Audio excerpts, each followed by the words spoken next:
All right. Hi, everyone. Welcome to Deconstructing an IBM Integration Test with Steve Pitcher. If you guys have questions throughout the session, you can put them in the Q&A panel on the right. We'll get through as many as we can during this session. Otherwise, we'll bring them to the live Q&A at the end of the day today. Otherwise, if you have any other comments, you can put them in which is next to the Q&A, and that's available to all participants, so you guys can have conversations in there. And without further ado, I will hand it off to Steve. Thank you, Brooke. All right. Let me flip over here to my slideshow. That way I can drive it properly. Hope you guys are having a good session. All right, here we go. So today we're deconstructing a pen test. I wrote in the chat I had my chef's hat on. I don't have a chef's hat. But what we're going to do here is try to give you a taste of what one of our penetration tests are like. We had a good conversation yesterday in the security networking room. Some people had some questions on this stuff. So without trying to give everything away yesterday, I played a little coy, but I kind of went through some of the processes on specifically the white box component of the test. We'll get into that. But if you have any questions on this stuff, please put them in the chat. We'll handle those either at the end of this session or during the Q&A, of course. What we're trying to do here is provide a little bit of education. I had a great question yesterday in that security networking group, and I was going to put it on LinkedIn or Twitter or whatever this morning. I just haven't had a chance. I will. The question was, what is the biggest security risk in IBMI today? What's the biggest thing we should be looking out for? I started to think for a second, and I immediately went back to hubris. Hubris is our biggest pain point. And we're going to show you what we mean here. What we want to make sure is that everyone has a good level set on what IBMI can and cannot do, and what human beings are very capable of doing, and what we expect them to do on a regular basis. It's not always a good thing. My next session in an hour, Psychology of a Bad Password, we really delve into that, why people kind of do what they do.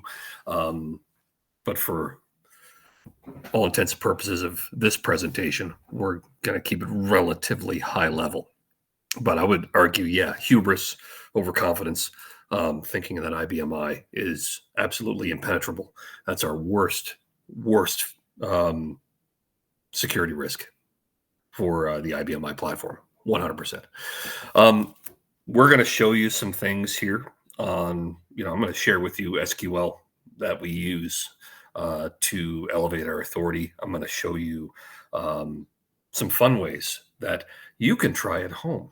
Okay, if you want to really have a good, Tuesday morning and see what your people will do, we're going to show you how to do that, just to see if you can if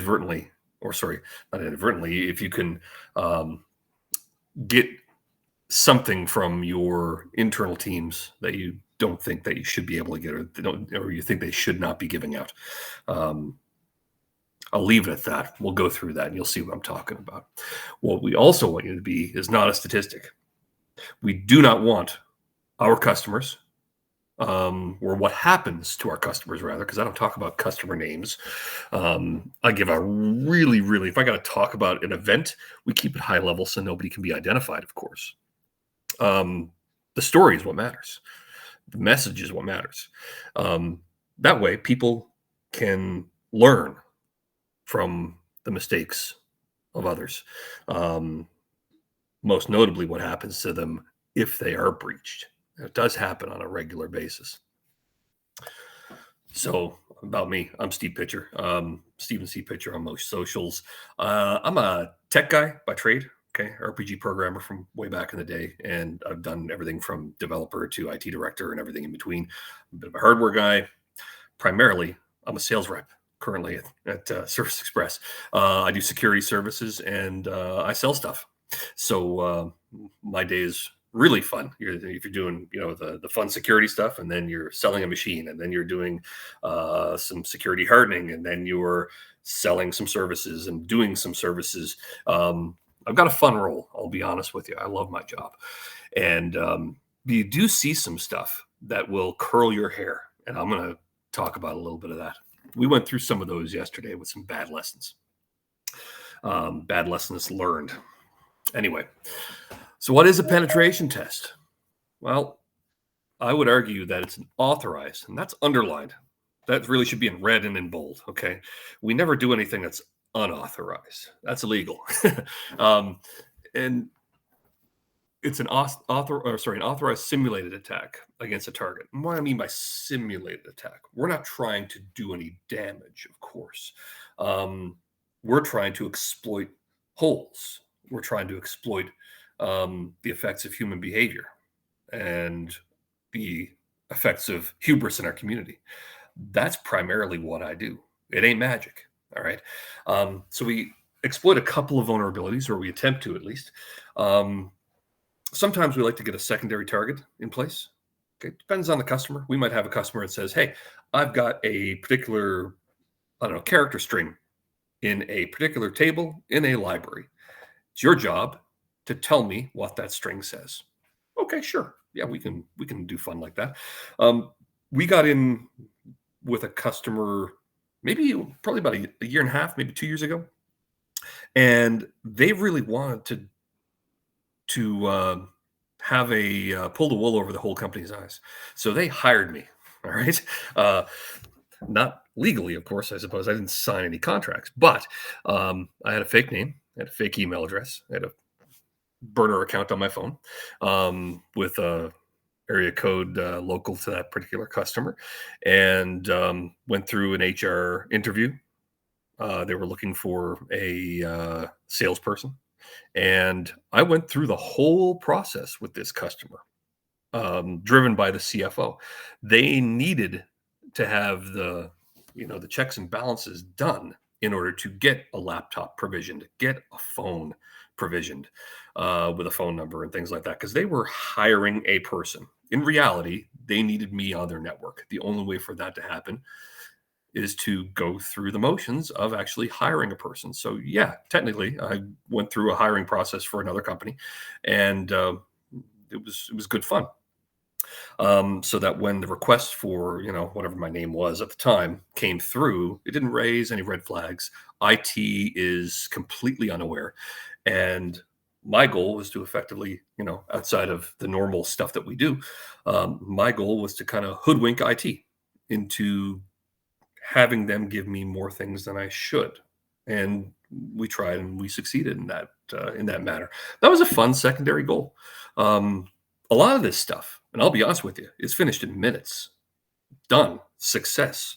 So when we're given a secondary target, number one, it helps the customer feel like they've gotten their money's worth. Number one, because we're spending more time, we're working with them, and we're seeing what their people will do. I like that. And I think the secondary part of that is, the customer learns lessons from that. Okay, it's all well and good to have a little bit of fun with the help desk. But the lessons the help desk is going to learn from this is invaluable. They know they've been put through a bit of a ruse, and there is a little bit of sheepishness on their side after the fact. Oh my God, I can't believe we fell for this, absolute foolishness.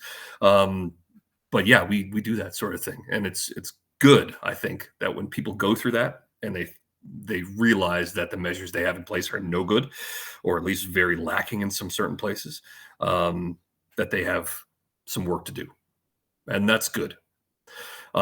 We define the rules of this stuff in advance very stringently, or strictly rather.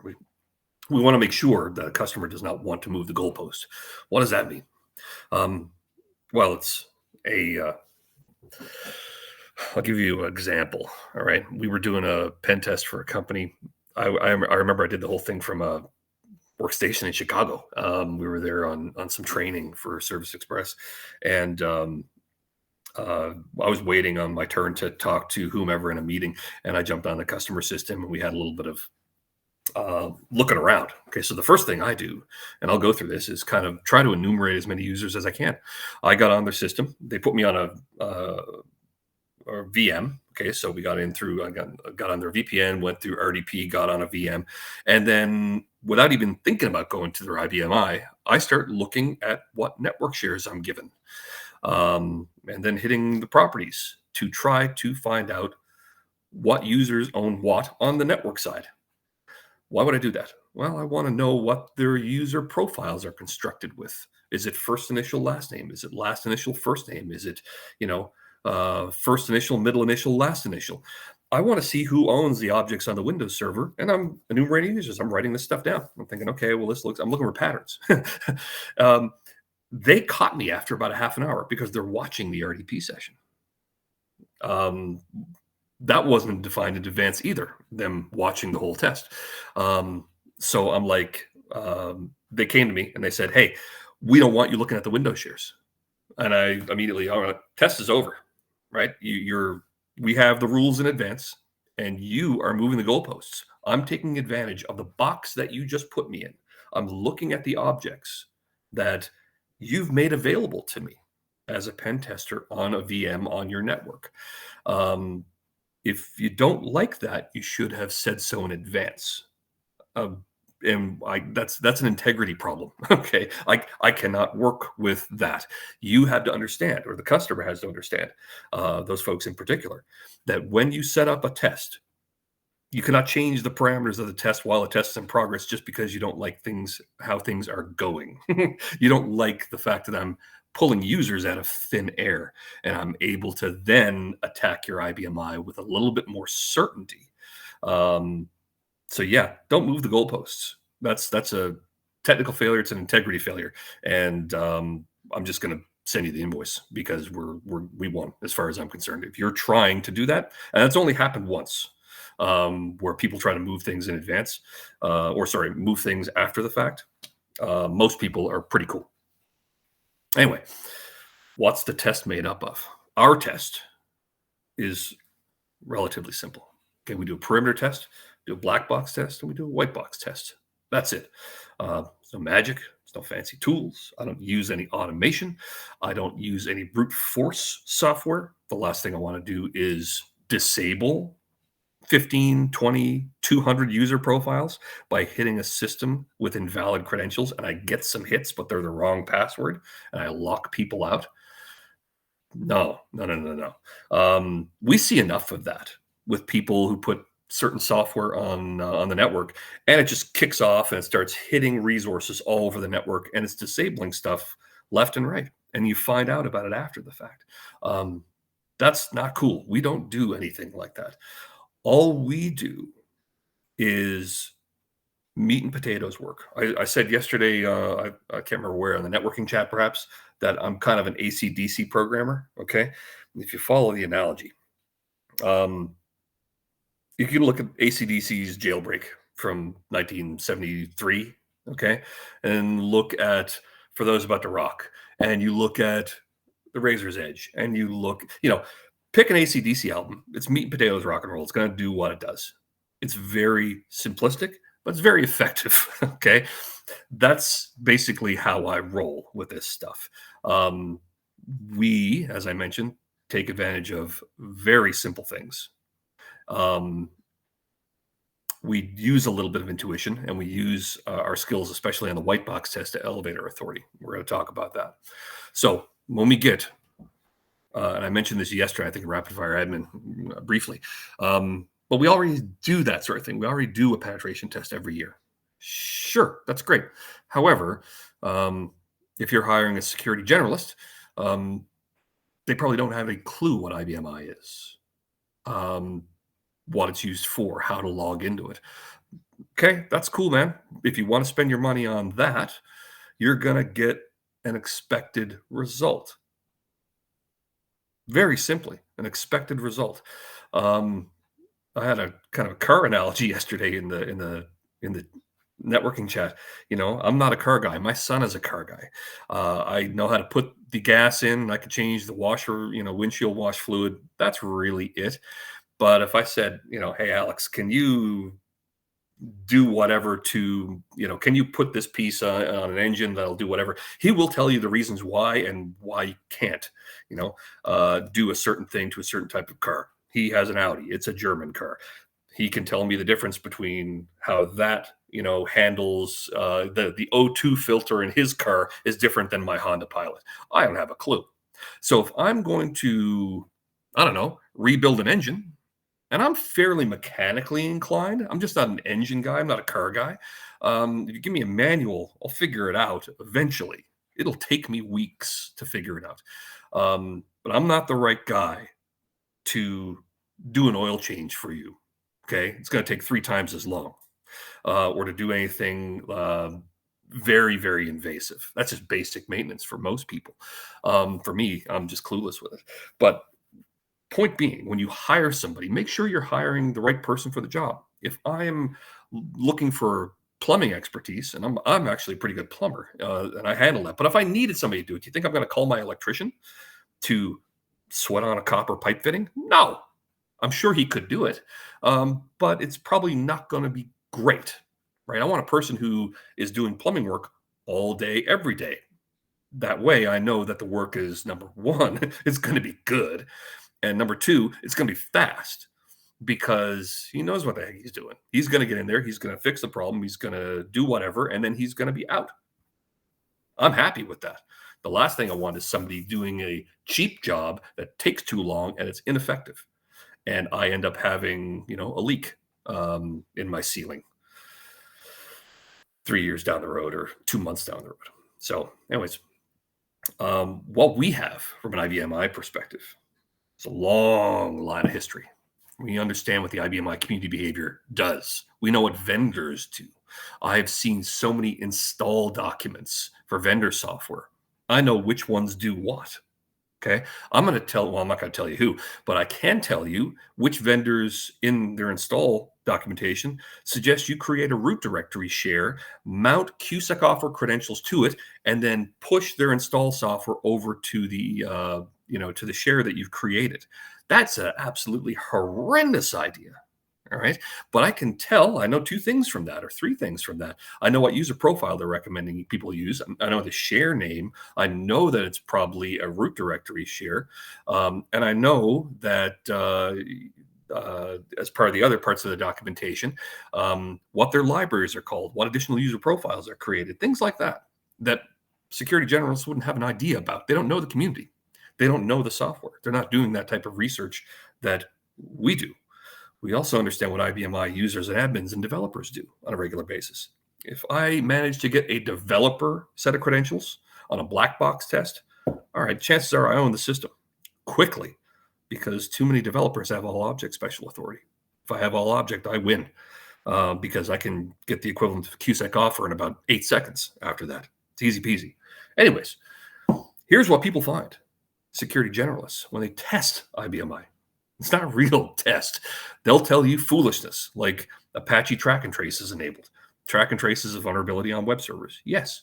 Most people have a web server on IBMI called Apache DFT. It's your default Apache server.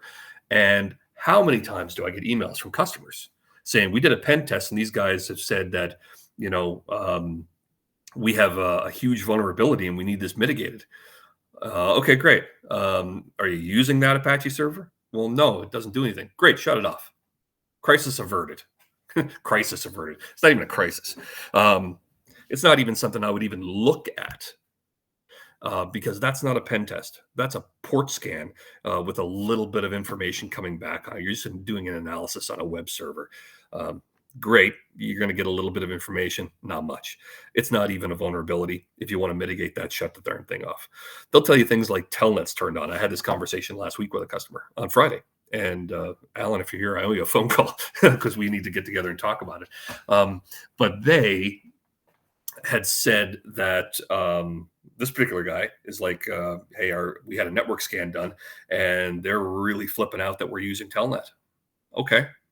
they have any idea how much Telnet is used or why Telnet is used in the IBM community. It's baked in there. That's just what people use for the most part for green screen access traditionally, because it's a 5250 data stream over a Telnet session. And they say, well, if it's not encrypted, we're going to have to use SSH. Okay, really? Well, that makes absolutely zero sense because you can encrypt Telnet. Do you want to refactor things to make this 5250 data stream go over an SSH session? You can. You can also drive a car with your feet. It doesn't mean it's smart. You can do it, sure. There's no reason to. Just encrypt your Telnet sessions, and you can do that in about 10 minutes as well, correctly. And you can roll it out relatively simply with ACS. So most of the things these guys find are not issues at all. It's at that point when I say, let me on your system for 5 minutes, and I'm going to tell you what the real problems are. And I'll get on there and I'll have a look. And I'm not going to do a pen test at that point because any test is already spoiled. Okay, I'll get on the system. I'll say, here's a problem here. You've got Q Security 30. I can hijack a job description if it has a named user on the job description that has a special authority, or even if without a special authority, I can still hijack the user profile.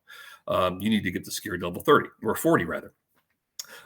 Your password level 0. Your passwords are weak. Your minimum length is 4 and your maximum length is 4. So how many combinations of passwords do I need to try in order to break in? It's not hard to determine that. If your password maximum sign-ons are no max, I can beat on that sucker all day without breaking anything. I will not lock anybody out because it's an infinite value. The account will never be locked out. So sure, if you wanted to do a brute force attack on that, you can do it and you wouldn't have any troubles locking anybody out. And we just give them kind of like the cliff notes of what the actual problems are. So if we did a pen test, some of these things are the things that I would try to exploit. It's good for them to know that. And then it becomes a remediation exercise. We show them the lack of value in the test they just had from an IBM perspective. It might have been great for Windows. Great. Okay. That's a Windows person's problem. It's not my problem. This is my problem, making sure that customers are properly informed about the actual vulnerabilities on the system. So what customers do when they get a generalist security review or a generalist pen test, they'll check off their cyber insurance document. And by the way, cyber insurance, it's like any other type of insurance. Okay. If you've ever called your house insurance company and tried to put a claim in, you'll see how tough it is to get reimbursed for some stuff. There's New Year's Eve a couple of years ago. I was doing a big dinner. I had like 10, 12 people coming over. I had 4 burners on the stove going. I had the oven going.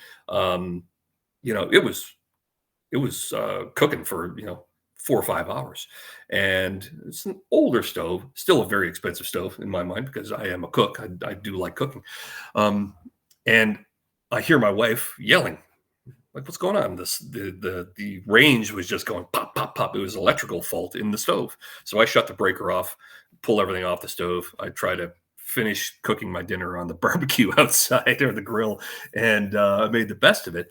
Ended up calling. This is New Year's Eve, by the way. I called the insurance company the day after New Year's, and I said, "Hey, I got a problem here. I need you guys to replace this stove." And they're like, "Well, we're not replacing the stove. The stove was the source of the problem. It's an electrical problem with the stove. Did you have any fire damage? No. Any water damage? No. Fire department didn't come in, spray everything down. You got to replace all your cabinets and things? No. If that had to happen, we were to replace the damage on the ceiling and the cabinets and smoke damage and blah, blah, blah, blah. We will not replace that stove." Okay, good to know. Now I have an expectation of what insurance companies will do. It's the same thing when you're trying to get a claim on a cyber insurance, any damages from a cyber attack. You will find out what is covered and what isn't covered. And depending on your contract will dictate that. Make sure you read it. So they think everything is fine.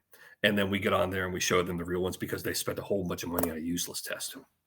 So what do we start with? We do some recon. All right. Companies love to talk about themselves on LinkedIn. people love talking about themselves on Facebook, X. So we have a good look at LinkedIn. I was doing a pen test one time for a company. I got the VPN on a Friday. I'm already doing recon for the company. I know that on Wednesday they had hired a guy. The guy was a new developer. He's starting on the following Monday. So I have VPN credentials. I have a pretty good idea of a username that they're going to use. Okay, at least what his name was. Call him, Byron Smith. All right. So I know they're hiring Byron Smith. I know it's Friday. He's starting on Monday. Chances are they're not going to put his credentials together on Monday morning. They've got his laptop ready to go. They've got his phone ready to go, Active Directory, IBM I, everything in between. So we got on the network, and I do my black box test where we're just kind of guessing, educated guessing, mind you. We have a look, and I tried B Smith with a B Smith. I got in. And because he's a developer, he has all object. He shouldn't have all object, but he did. Okay, perfect. Excellent. I win. Just because of the company that decided to talk about who they were putting on their company. You don't have to be a rocket scientist to determine that the person will have a user account. They just made a bad decision to give him a default password. Okay, too bad. We look for other things. Phone numbers, contact info. I want to know if you're a 1,000-person company, if you have, if your help desk is in one location, if it's spread out all over the place. If by chance you are a 50-person company, the help desk guy probably knows the CFO. He's probably been to Christmas parties. They know each other. They know what they sound like. If you're a 1,000-person company spread out all over the US, chances are you've never sat down and had a conversation with your CFO or somebody like that. So if I call the help desk as the CFO, and depending on the person's demeanor when they pick up the phone, I'll know if I can put my hat in my hand and beg for a password reset. I'm so sorry to bother you. I'm so stupid, blah, blah, blah, blah. Self-deprecating humor, begging for a password reset, give him some basic information. I'm successful that way. Or the corollary of that is if a person sounds very meek and I want to boss hog my way in there, I've done that too. Next to yelling at somebody, not yelling, but you become aggressive because you think, you can tell a lot by the tone of a person's voice if they're a pushover. If you can bully your way into the system to get a password reset, that works too. It all depends on the type of person you get on the other end of the line. Penetration tests on the perimeter are fairly simple. Okay. We're just banging on the firewall for a little while. We try to determine if there are any natted firewall ports to your IBM I. Sometimes you see it, sometimes you don't. Sometimes you have a lot of filtered traffic, which means they're saying it could be anything. It could be, FTP inbound potentially to their IBM I, but they're only accepting traffic from 3 external IP addresses. Okay, that's pretty much locking down FTP for me. It's segregated those 3. I'm not using one of those 3 because I'm not an EDI van or what have you, so I'm not going to get in. Sometimes it's wide open. Sometimes it's all connections on port 23 or 22 or 21 or 446 or 2001. If you look on the list on the side, the ports, there's a couple of things there that are high impact. 21, 22, 23, 445, that's SMB, by the way, file shares. 2001 through 2005, that's Navigator. So you give me a graphical user interface to use. Boy, I love it. I love it so much. You make it so easy for me. Can't wait to try. So this is not difficult when you're doing a firewall scan to determine what could be going to your IBM I. Sometimes it's nothing at all.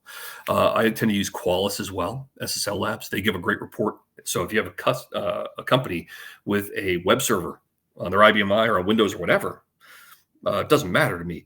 I look at the Qualys information to look at the handshake information. I want to see, does your website accept a drown attack? Does it accept TLS 1.0 connections? Does it have some sort of a mismatch on the label? I want to know how careful your network security team is. And it gives me more information as well, especially if I see things on the certificate saying with other IP addresses or not IP addresses, but vpn.domain.com, ftp.domain.com. And I see a bunch of those. You can betcha I'm going to try those just to see what I can get to, because they may not be on that particular IP address. They could be on another one. And you just give me the domain name, the fully qualified domain name to test. Love it. This is a great little example. I showed this yesterday in my rapid fire admin. This is about 1,700 FTP servers running on IBM I. Some websites, show.io, census.io, they catalog this stuff. They've already cataloged a lot of it. Anything that pops up on the internet catalogs that too. So from an IBM I perspective, it may not be accurate as of today, but it doesn't mean it's not useful information. If I could tell what FTP servers are running on there, well, okay, you probably still have an FTP server on there today. Who knows? I'm going to try that. Maybe you have other things open. For instance, if I look for things like IBM I-centric terms, like QInter. What's QInter? Well, it's usually the interactive subsystem. It's on the sign-on screens. I'm going to search your company name in these websites to determine if you've got a hit in the past. If you do have a hit in the past, then I might have some idea of what you have now. You might have closed that door already. That door might still be open. QTCP is another IBM I-centric term. Okay. What's that? That's in the FTP banner. If I do an FTP to an IBM I, it says, hey, QTCP, user QTCP, blah, blah, blah, blah, blah on my server name. You can change that banner, by the way, but that's just another access point, potential access point that we can hit your system on. This one right here, is an SMB mount. I test this one every now and then just to see if it's still open. This guy has got a fairly hefty share. He's got a guest profile in NetServer as well. That means no challenge for credentials when you browse to that IP address over SMB. How dangerous is this? Super dangerous. It's wide open right now on the public internet still. I blank out the IP. Anyway, I did my best to look at the banners and things like that was cataloged for this guy. Tried to reach out to say, hey, you've got some bad setup there. They've never, ever returned my email. I sent it from my Gmail account, so maybe they think I'm not legit. Anyway, it is what it is. Eventually, that machine is going to get hosed. So when we look at how do we do on a penetration test from the perimeter, it's pretty weak. Roughly 20% successful reaching a command line from outside the firewall. Doesn't mean I can, or a command line interface rather. Doesn't mean I've actually breached the interface. It means that we've gotten to a CLI. FTP, SSH, Telnet, encrypted, not encrypted. I don't care if it's encrypted or not, right? It doesn't matter when you're coming over the public internet trying to break into something. The encryption is irrelevant. I'm just able to continue my test from the outside if I so chose. I've done that. In fact, we had a customer in Michigan who wanted to do a pen test, and we tried the perimeter test first. And we found a CLI, FTP or Telnet, whatever it was, from outside the firewall. Okay, let's try the black box. And we continued with the black box test, got in, and then we did the white box to elevator authority. We win. That took 8 minutes. And the customer was mad. Not mad at me, but mad at the situation that, oh my God, I can't believe that you were able to do this from outside the firewall. What do we do? Okay, that's fine. We've just spent 8 minutes on a test. You've paid for the test. We want to make sure you got your money's worth. So we spent the next day or two trying to remediate those issues so that it couldn't happen again. Ethically and morally, that's the right thing to do, right? I'm not just going to say, yeah, 8 minutes, here's the invoice and go. And I suppose you could, but that's not a nice move. So we closed those doors, put them in a better position so they can't be breached in that type of manner again. Black box, very simple. Okay, what we're trying to do is breach partition without any credentials. We don't know anything about the system other than, the only thing I request is the internal IP address. You put me on the network. So I'm trying to hit the system from the inside. Most hacks are from the inside, by the way. Our goal is to breach the system without any credentials. So, what do we do? Well, I talked about the rules of the road. I mentioned, I think I mentioned yesterday about doing a pen test for somebody. And I did the whole thing. We were done by, we started at like 8 p.m., done by 11 p.m. I won. They called me in the morning, said, "Hey, we caught you." I'm like, "No, you didn't catch me. You caught me 9 hours later. That's not catching me. The crime scene's cold, brother. I already won, and you didn't catch me then because you weren't watching those tripwires that I was tripping last night. You should have been, but nobody was." They learned from that. Now they are, they've got those alerts going to the right personnel who are monitoring their phones, all day and all night long. So user enumeration, I've mentioned this. It comes in very handy. If we can figure out what your naming scheme is, it's not hard to figure out what we figure we get a solid hit on, say, 2 user profiles, and we know it's last initial first name. Chances are most of the profiles are going to be that. Okay, great. Once we've got that pattern, it's easy. We just start banging on it. Okay. What we usually do, by the way, for this is there's a couple of things here that you got to look at. We don't want to disable any user profiles. So the one thing that we do, and this might be on a later slide, but I want to address it right now. There are a couple of IBM profiles that don't really do anything. QSRV is one of them. Okay, it's usually the IBM I service account, not service tools, but that's what you're supposed to give a CE when they come and replace a disk drive. They log in with a QSRV account, they do whatever, and blah, they're done. You change the password for them, and they can go in there and log in using that account. I see how much runway I have with that. So I will try to give password guesses for QSRV. I'll do QSRV, QSRV1, blah, blah, blah, blah, blah, and try to do it. And if it's 3 and I lock out QSRV, okay, that's how much runway I have with all users. So I know to be very careful. We will give 1 bad password per user. Don't want to do 2 because I don't want to lock anybody out. If I'm banging on QSRV, and I've hit that thing 33 times, I think the password max, I can't remember what it is, but when you set your max sign on, I think it's 1 through 32 and then star no max. So if I get to 33, I know it's star no max. If it's star no max, then I can bang on, B Smith and try different password variants all day long if I wanted to. That's when that recon comes in handy. We look at your Facebook.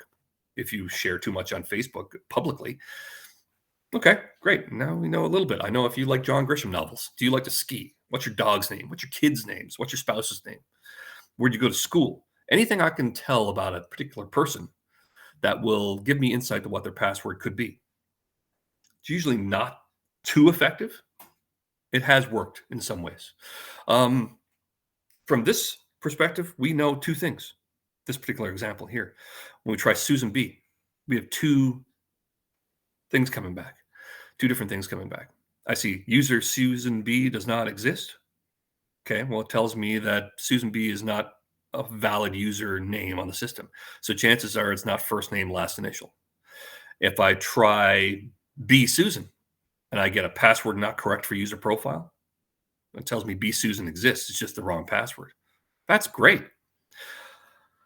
That's a lot of information we're providing a pen tester. You don't want to do that. You can change those messages, by the way, the default messages that come back. You can alter the text. When you upgrade the operating system, it's going to overwrite that, so you got to keep doing it. Or when you get to 7.5, you'll notice that you have a very vague response that basically says, hey, you got the wrong credentials, pal. Okay, it doesn't tell me anything about the wrong credentials, so I'm less informed as a pen tester. That's good. If there's ever a need to get to 7.5, it's this. So we kind of crank on this, telnet's easy, FTP, SSH, getting on a command line, like a command session, like I type in CMD in Windows and I try from there. So I don't want to have to muck around with a telnet client. I can do that too. Users' default passwords. We'll talk about password security in the next session. If we have enumerated users and we know what the pattern is, and we get on LinkedIn and we pull off 150 people who have worked for your company, chances are you haven't deleted their accounts, even though they're not working there anymore. They might be disabled. They might not be disabled. Who knows? We get in a lot of different ways that way. All right. We try one with a default password. Okay, that doesn't work. We could try one with a 1 on the end of it, then a 1-1. Statistically, that's what the pattern is. We are pattern-seeking mammals, right? And it kind of shows. So we do that enough, and usually we get in more than not. We try not to disable any profiles, as I had mentioned. Okay, I talked about QSRV there. Educated guesses, I talked about that a little bit here. If for some reason we inadvertently lock somebody out, I don't try to do it. Every now and then it happens. Somebody's already got 2 bad passwords on their account and they went to lunch, and we'll hit somebody in a third. Guess what's going to happen? Wait a half an hour. They'll come back from lunch. They're going to call IT and they're going to say, hey, I can't get onto the system. I'm disabled. Can you let me in? What does IT do? They enable the user profile. They give them a default password. So bsmith with a password of bsmith. And they say, yeah, go ahead, log in. They might be forced to change the password. They might not be. Usually, you'll be able to get in using that. You have some control. Even if you lock a password out or lock an account out, that's a manner of control. Banking on the user is in the office today, and they're going to call IT shortly to get their password reset. It's usually reset to something very, very, very poor. Fun, huh? ISV profiles. That's what I try first, to be quite honest with you. I don't go the user method first. It's less effective. ISVs is where the money really is. Okay. We know what IBM ISVs do. We know their user accounts. If you were running, open text for EDI, I know they have a user profile called Biz Manager.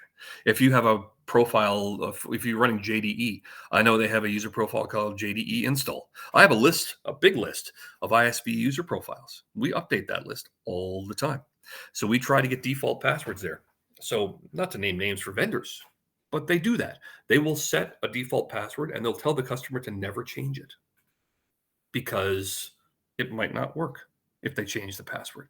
And customers are so scared, they will not change the password because somebody from the ERP or the ISV told them 25 years ago to never change the password. You can probably change the password. Have you tried changing a password on an off day? Your plant's down, just change the password, see what happens. You can probably change it very, very safely. So yeah, we use ISVs. They publish their documentation. We just collect the information and use it to their advantage. Happens all the time. Some security vendors, yeah, they do that too. Security vendors do that. Anyways, we look for also dumb and dumber user profiles on the system. There's always a few. Just look at them. They're on your system. Chances are, if you're a manufacturer, you have a profile called EDI or EDI user or EDI USER. You have a QSEC offer 1. You have an FTP USR, USER. You got the standards for SFTP, SSH, ODBC. It's patterns. See the pattern, right? People do this all the time. It's just a matter of making educated guesses or banking on they have default passwords. What's the lesson learned here? Don't use default passwords. Make sure your passwords are strong, long, and you're running analyze default password every single day in the job scheduler, or you have an SQL script that runs every day, running to some sort of alerting system to say, hey, Joe just created a user ID with a default password. Go crack his knuckles with a ruler. You need that. You need to be cracking knuckles. At the worst case, as I mentioned, I'll just pick my phone and call. So depending on the person on the other end of the line, you can kind of get what you want. All right. I've called customers, pretended I'm IBM. Burner app, you can buy text now. It's not even buy. You can get one for free. Get a 507 number.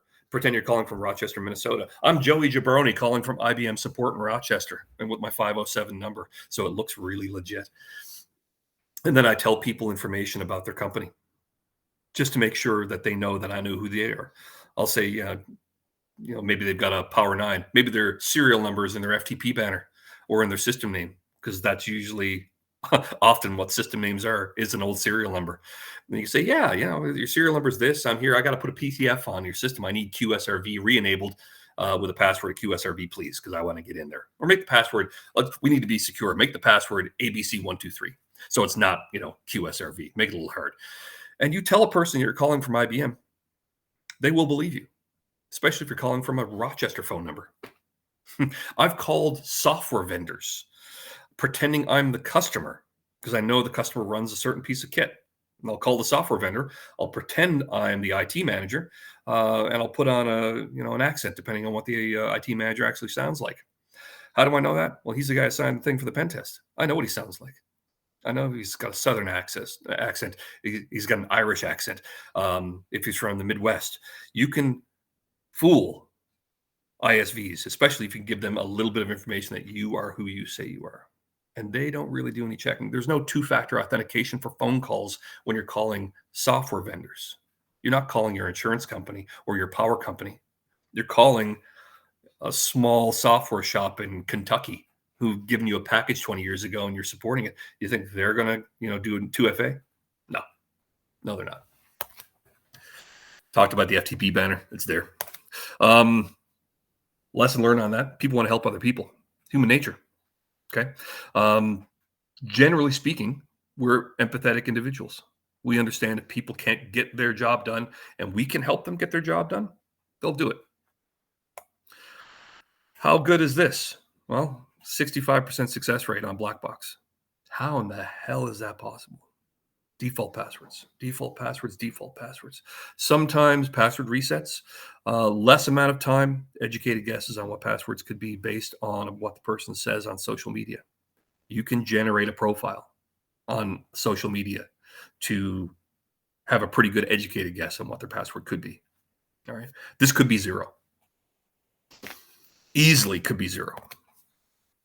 White box test. This is my fun. I love this. So our goal is to elevate our authority. Basic user, no special authorities. Give me a target. I'll bang on it, and I'll give you what you want. It's fine. What we do, we get on Telnet, because that's what most users get on. If you put me in the box that your users are in, that's my goal, right? Set me up just like somebody else. You can force me into a menu system if you'd like. We'll see how that works for people. Sometimes it works, sometimes it doesn't, depending on a couple of factors. With limited capabilities, if you have that set to no for your users, first thing, you're potentially giving them a command line. All right, you don't want to do that. If it's limited capabilities no, and you force somebody into a particular menu, well, you can override that in the main menu. There, easy. Now you'll have a command line with limited capabilities set to start no. If limit capabilities is yes, you cannot override the menu parm. So it does have some protection. Usually, and limit capabilities is a funny thing because I spend a lot of time telling people how garbage it is, because it is garbage outside of QSys. It doesn't obey, or if you're on the system on an SSH session and you have limited capabilities doesn't do anything to prevent you from doing anything at all, period. It only works in a 5250 session over Telnet. That's it. You're in the QSys environment. Yeah, it's going to protect you, okay? A little bit. So it does have a function, a very small, very limited function, and it's right here. Put limited capability star yes, and you won't be able to override some of those menus and programs parm. What I do in a black box, I just poke around. I look. What have you given me? All right, I talked about this yesterday, actually, this particular example, in the security networking session. I worked for a customer. They had an ERP system, and I was kind of crying foul when I logged in because they didn't give me any menu options. I know that particular ERP very well, and I was expecting AP, AR menus, things like that, and sales reports menus. I got nothing. What I did get is the user-defined menu. That's it. So I go into the user-defined menu, and I see a custom program. It was just literally 2 options they gave me. One was convert spool files to PDF and email them. That was a long string on the menu. So yeah, sure, we hit that screen. Guess what they give me on the screen when I'm in here? They give me an F22 to go to printers. So that's effectively a work writer command. Oh, great. I then check my call stack. Right? Just look at your own job, do the, shift escape, look at the job. And I look at my call stack, I see 3 particular programs in the call stack. What do those programs give me? Because when I'm on the command line, I realize that I can get to all user profiles. I must have all object.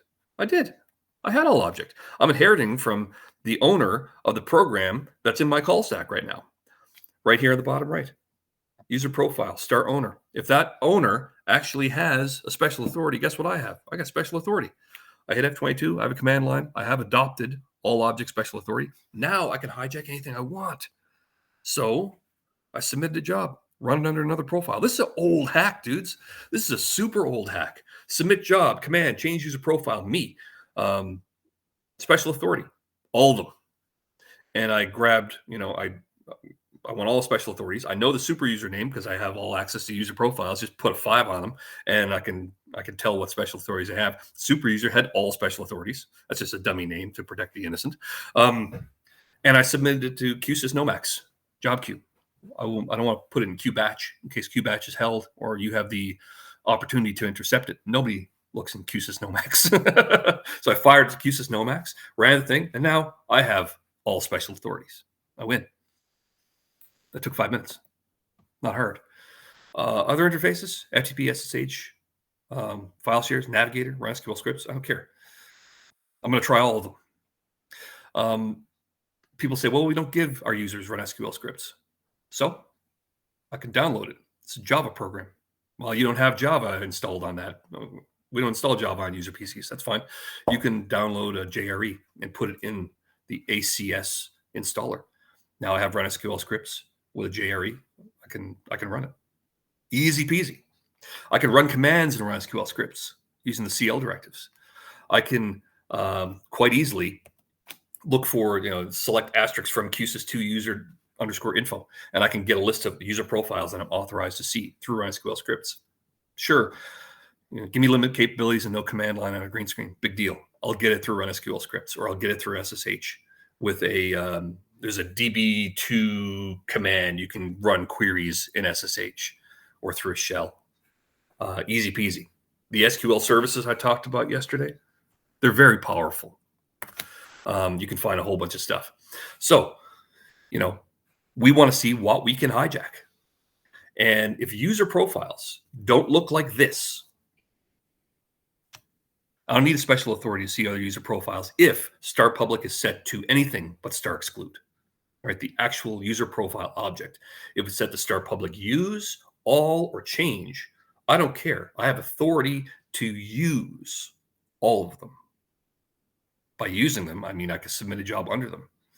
And that vulnerability has been known forever. So look at user profiles and make sure that they're secured properly.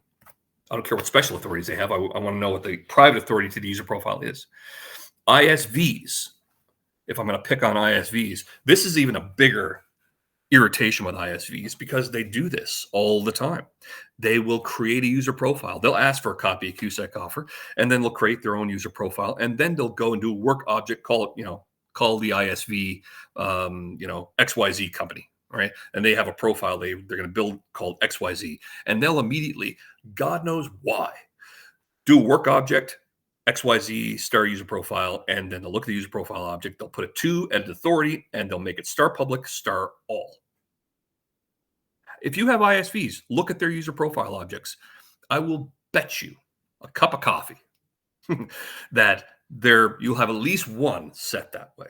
That's a powerful profile too that anybody can hijack. So when I get on a system with SQL scripts, I copy this bad boy.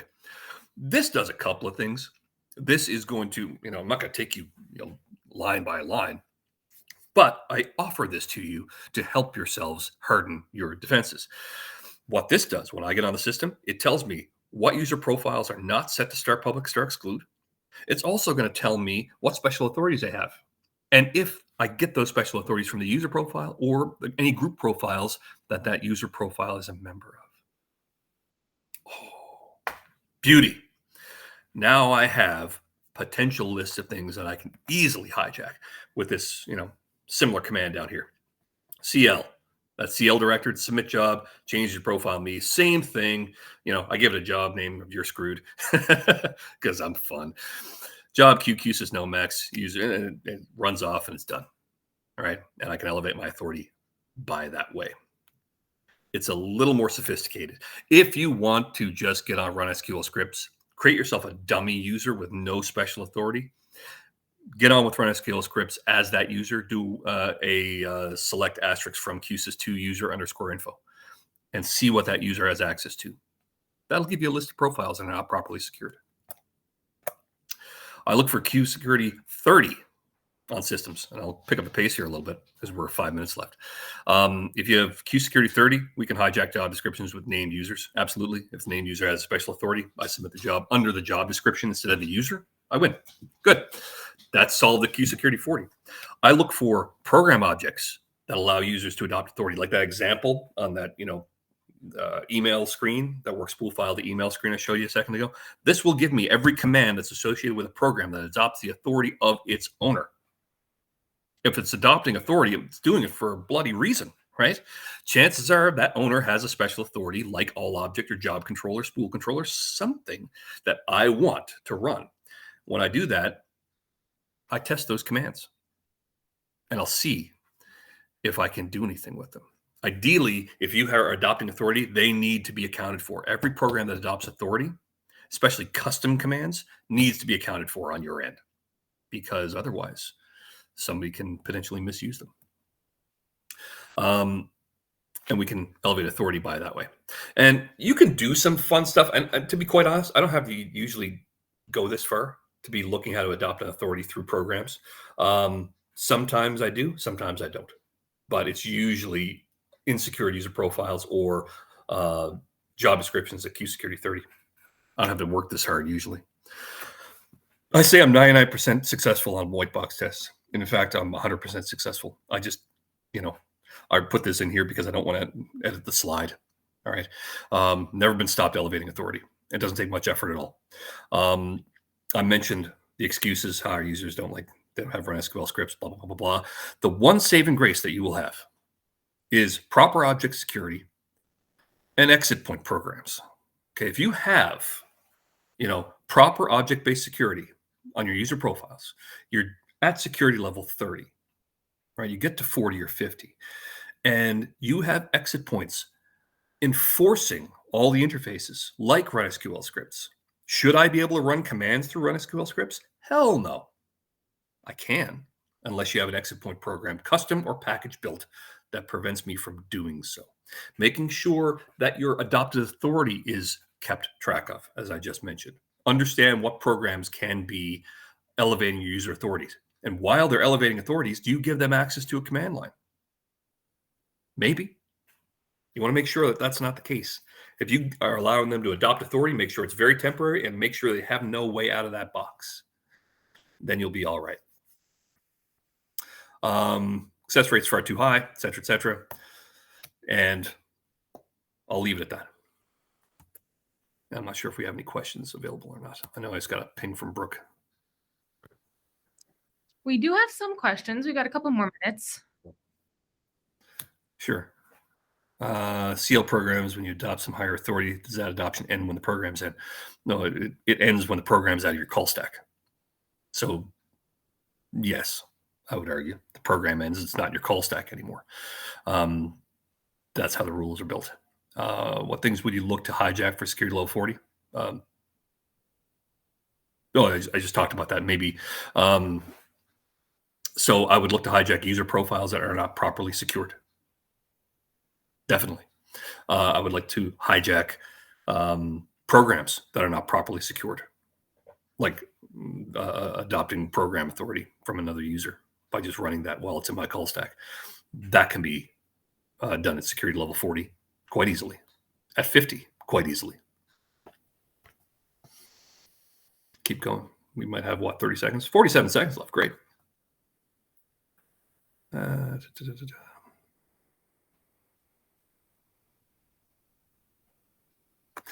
You state that the original return message user X does not exist and password not correct for user will give a lot of information to pen testers. It does. Proper end users not want to have some information given back to them if they're unable to log in. To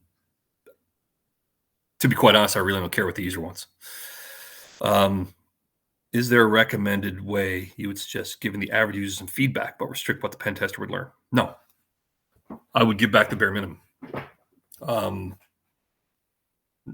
It's just too much of a risk. If I am letting the user know that their password is wrong, well, then I know as a user, as a regular, somebody try to get into the system, well, I know what the user ID is. That's bad news. No, I don't care about making nice with users. That's really their problem. If they don't like the message coming back, I'm going to tell them their credentials are wrong. That's it. That's what your bank does. That's what every online service does. It says, user ID user ID or password is not correct. And that just tells them nothing except they passed wrong credentials. And there's nothing wrong with that.